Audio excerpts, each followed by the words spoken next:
In the heart of the Transylvanian mountains, nestled among ancient trees and misty valleys, lay the village of Black Hollow. The villagers spoke in hushed tones of a cursed ring, a relic of unspeakable evil that brought ruin to all who dared wear it. This ring, made of black and silver and adorned with a single blood-red ruby, had been the cause of countless tragedies over the centuries. Legend began in the 15th century with a sorcerer named Dragomir. Driven by his quest for immortality, Dragomir delved into forbidden magic. He crafted a ring that he believed would grant him eternal life. However, in his hubris, he failed to see the darker forces he was invoking. The ring did not grant immortality. Instead, it bound his soul to it, turning him into a vengeful spirit. Upon realizing his fate, Dragomir cursed the ring, ensuring that anyone who wore it would suffer as he did. Centuries passed, and the ring was lost to history. Then, in the late 19th century, a young aristocrat named Isabella Moreau stumbled upon it in an antique shop in Paris. Enchanted by its dark beauty, she purchased it and wore it to a grand ball. That night, Isabella was plagued by horrifying visions of a malevolent figure whispering incantations. Over the next few days, her life unraveled.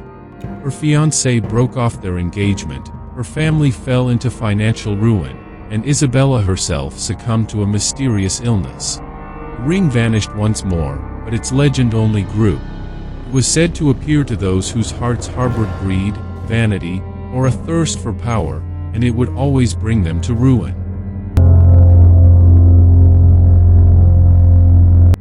In the present day, the ring found its way to a young woman named Eliza Trent. Eliza, an ambitious historian, was researching ancient artifacts for her upcoming book. She discovered the ring at an estate sale in England, unaware of its dark past. Intrigued by its mysterious aura, she bought it and added it to her collection. From the moment she wore the ring, Eliza's life began to change. She started having vivid nightmares of a shadowy figure with burning eyes, whispering in a language she couldn't understand. Her friends and colleagues noticed a change in her demeanor. She became paranoid, irritable, and obsessed with the ring.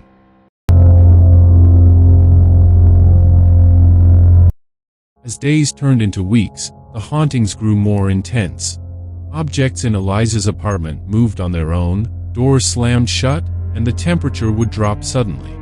A shadowy figure from her nightmares began to appear in her waking life, lurking in the corners of her vision. Desperate for answers, Eliza turned to Dr. Marcus Harding, a renowned parapsychologist. Dr. Harding, intrigued by her case, agreed to help her. He conducted a thorough investigation and soon realized that the ring was the source of the disturbances. "This ring is cursed," Dr. Harding said, his voice tinged with fear. "We must find a way to break the curse before it consumes you."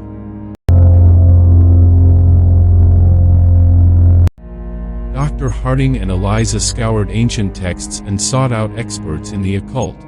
They learned that the only way to break the curse was to perform a ritual at the place where the ring was first forged and to confront the spirit of Dragomir. Their search led them to the ruins of Dragomir's castle, hidden deep within the Transylvanian forest. Armed with the knowledge they had gathered, they prepared for the ritual. As they approached the ruins, a sense of foreboding washed over them. The air was thick with the stench of decay, and the howling wind seemed to carry whispers of torment.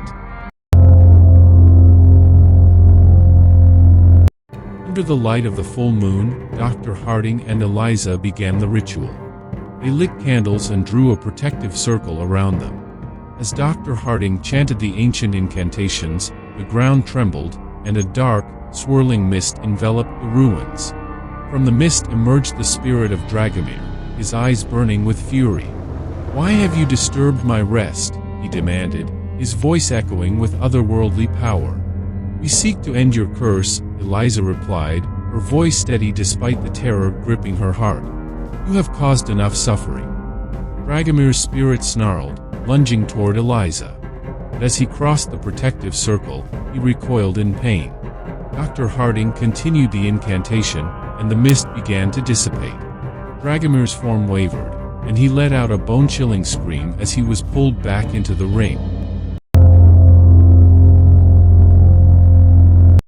Just as the ritual seemed to be working, the ring began to glow with an eerie red light.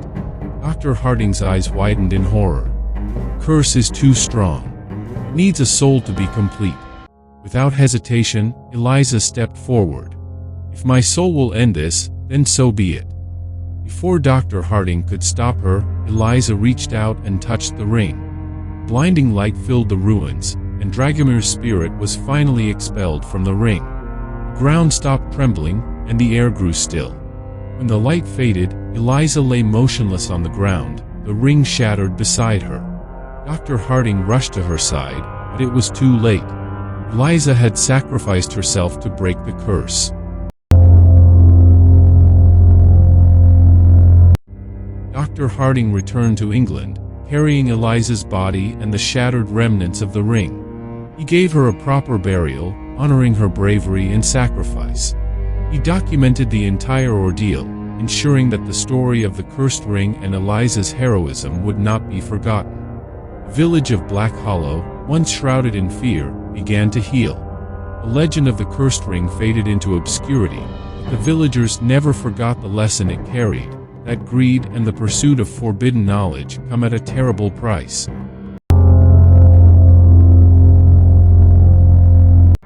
Years later, a young girl named Sophie, fascinated by tales of the supernatural, stumbled upon Dr. Harding's journal in an old library. As she read about the cursed ring, her curiosity grew. She was particularly intrigued by the mention of Dragomir's soul still lingering in the shadows. Driven by a sense of adventure, Sophie decided to investigate further. She visited the ruins of Dragomir's castle, now overgrown with vines and forgotten by time. As she explored the ruins, she found a fragment of the ring, still pulsing with a faint red light. And so, the cycle began anew, as another soul ventured into the unknown, drawn by the allure of the cursed ring.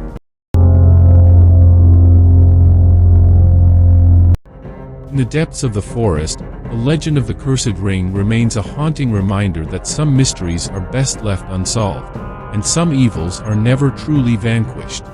For the malevolent spirit of Dragomir still lingers, waiting for the moment when his curse will be unleashed once more.